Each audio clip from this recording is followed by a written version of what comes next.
காலையில் அவசர நேரத்தில் குட்டீஸ்க்கு லஞ்ச் பாக்ஸ் ரெசிபி எப்படி ரெடி பண்ணுறது அப்படின்னு பார்க்கலாம். இது ரொம்ப குயிக்காக பண்ணிடலாம். டேஸ்ட்டும் ரொம்பவே சூப்பராக இருக்கும். நல்ல ஒரு மட்டன் சாதம் செஞ்ச மாதிரி, அதாவது இந்த மட்டன் தொக்கு பண்ணிவிட்டு கடாயெல்லாம் பெரட்டி கொடுப்பாங்க பார்த்தீங்களா, அந்த மாதிரி நல்லா டேஸ்ட்டாக இருக்கும். இந்த ரெசிபி பண்ணுறதுக்கு நான் 1 ஸ்பூன் மிளகு, 3/4 ஸ்பூன் அளவுக்கு சோம்பும், 1/2 ஸ்பூன் அளவுக்கு சீரகமும் ஆட் பண்ணி லைட்டாக வறுத்துக்கிறேன். அப்போ தான் இது கொரகொரப்பாக பொடிக்க முடியும். இது பொடிச்சதுக்கு அப்புறமா 1 பீஸ் அளவுக்கு இஞ்சி, பச்சை மிளகாய், ஒரு 7-8 பல்லு பூண்டு, கொஞ்சமாக கருவேப்பிலை, கொத்தமல்லி, அதோட கூடிய சின்ன வெங்காயம் இருந்தால் ஆட் பண்ணிக்கோங்க. என்கிட்ட பெரிய வெங்காயம் இருந்ததுனால நான் 1 ஆட் பண்ணிக்கிட்டேன்.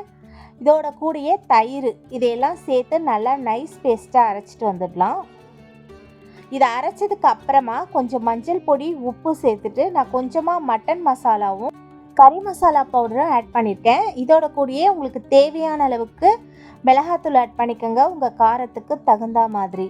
சோயாவை நல்லா ஊற வச்சு பிழிஞ்சு எடுத்து வச்சுருக்கேன். அதில் இந்த மசாலா எல்லாம் போட்டு நீங்கள் நைட்டே கூட இதை ரெடி பண்ணி வச்சுட்டு காலையில் எழுந்து கடுகு மட்டும் தாளிச்சுக்கோங்க. கடுகு சீரகம் தாளிச்சுட்டு ஒரு பெரிய வெங்காயத்தை நல்லா நைஸாக நறுக்கி வச்சுருக்கேன். நல்லா மெல்லிஸாக நறுக்கிக்கோங்க. கூடவே கொஞ்சமாக கருவேப்பிலை. இது நல்லா கோல்டன் ப்ரௌன் ஆனதுக்கு அப்புறமா நம்ம எடுத்து வச்சுருக்க மசாலாவை ஆட் பண்ணிக்கலாம். இந்த மசாலாவை நீங்கள் நைட்டே ரெடி பண்ணிட்டீங்கன்னா காலையில் குயிக்காக பண்ணிடலாம். இதை ஒரு 10 நிமிஷம் போல் வதக்கிக்கலாம். ஏன்னா நம்ம மிளகாத்தூள்லாம் பச்சையாக தான் போட்டிருக்கோம், அதோட பச்சை வாசனை போகணும். அதனால் லைட்டாக தண்ணி ஆட் பண்ணி இதையும் சேர்த்து நல்லா வதக்கிக்கிறேன். இதோட பச்சை வாசனை நல்லா போகணும். அதனால் நான் மூடி வச்சு கொஞ்சம் நேரம் வதக்கிக்க போகிறேன். இது நல்லா வதங்கிடுச்சு. கொஞ்சம் மசாலா எடுத்து வச்சுருக்கேன், ஏன்னா எனக்கு அதிகமாக இருக்க மாதிரி இருக்குது. இப்போ ரைஸ் ஆட் பண்ணிக்கலாம். உங்களுக்கு எந்த அளவுக்கு ரைஸ் வேணுமோ ஆட் பண்ணிக்கிட்டு, இப்போ நான் மிக்ஸ் பண்ணேன், ஆனால் எனக்கு பத்தாத மாதிரி இருந்தது, அதனால் இன்னும் கொஞ்சம் ஆட் பண்ணிக்கிறேன். கொஞ்சம் கொத்தமல்லியும் தூவிக்கலாம்.